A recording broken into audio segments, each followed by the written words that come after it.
আমার কাছে আছে 150 টাকা। আমি এই 150 টাকা দিয়ে নাটোরের নিচা বাজারের মধ্যে কি খেতে পারি এটাই আপনাদের কাছে দেখাবো। ফার্স্টে আমি একটা ফুডকার্ট দেখতে পাই, তো আমি এখানে চলে যাই। এই ফুডকার্টটার নাম হচ্ছে টেস্টি টাউন। এখানে আপনারা অনেক ধরনের ফাস্ট ফুড আইটেম গুলো পেয়ে যাবেন। আমি এখান থেকে কাপ পাস্তাটা অর্ডার করি। এটা মেক করার জন্য প্রথমে চিকেন আর পাস্তা গুলো নিয়ে নেয়, তারপর এটার উপর হোয়াইট সস আর রেড সস দিয়ে এটাকে মাখিয়ে নিল, দেন কাপটার মধ্যে পাস্তা গুলো দিয়ে দেয়। আর এই হচ্ছে কাপ পাস্তা, যেটা নিয়েছে 40 টাকা। দেন এটা খায়, আর এটা খেতে আসলে অনেক মজা। 40 টাকা হিসেবে পরিমাণটাও, আবার এর মধ্যে চিকেনটা ভালো মতো দিয়েছে, যার কারণে এটা খেতে ভালো লাগছে।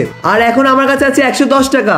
এই 110 টাকাতে ট্রাই করবো এবার চিকেন মোমো, যেটা আমার খেতে খুবই ভালো লাগে। দেন অর্ডার করে ফেলি। মোমো গুলো প্লেটে তোলার পর এরপর হালকা করে চাট মশলা দিয়ে দেয়, এর সাথে 2 রকম সস দেয়। আর এই হচ্ছে চিকেন মোমো, যেটার দাম নিয়েছে 60 টাকা। এখানে 4 পিস মোমো পেয়ে যাবেন আপনারা। তারপর মোমো গুলো ট্রাই করি, আর এটা খেতে কিন্তু আসলে অনেক জোস। দুইটা জায়গা থেকে খাওয়ার পর এখন আমার কাছে আসে 50 টাকা। তো আমি দেখতে পাই এখানে একটা নতুন ফুডকার্ট দিয়েছে, যেখানে তারা বটরুটি আর ডিম রুটি সেল করতেছে। আমি এখান থেকে ডিম রুটিটা অর্ডার করি। ডিম রুটিটা বানানোর জন্য একটা ডিম ভেঙে তার মধ্যে পেঁয়াজ, কাঁচামরিচ, লবণ দিয়ে এটাকে মাখিয়ে ফ্রাই প্যানে তেল দিয়ে এর উপর দিয়ে দেয়। তারপর এর উপর রুটিটা বসিয়ে দেয়, দেন রেডি হয়ে যায় ডিম রুটি। তারপর এরপর সস দিয়ে দেয়। এই হচ্ছে ডিম রুটি, যেটার প্রাইস নিয়েছে 30 টাকা। ডিম রুটিটা কিন্তু সস দিয়ে খেতে ভালো লাগছিল। আর এখন আমার কাছে অবশিষ্ট আছে 20 টাকা, যেটা দিয়ে আমি এখন আখের জুস খাবো, যেটা শরীরকে ঠান্ডা করে। এতে থাকে প্রাকৃতিক চিনি, যেটা দ্রুত শক্তি দেয়, ক্লান্ত দূর করে। আর এই ছিল আজকের ভিডিও। কেমন লেগেছে অবশ্যই কমেন্ট করে জানাবেন।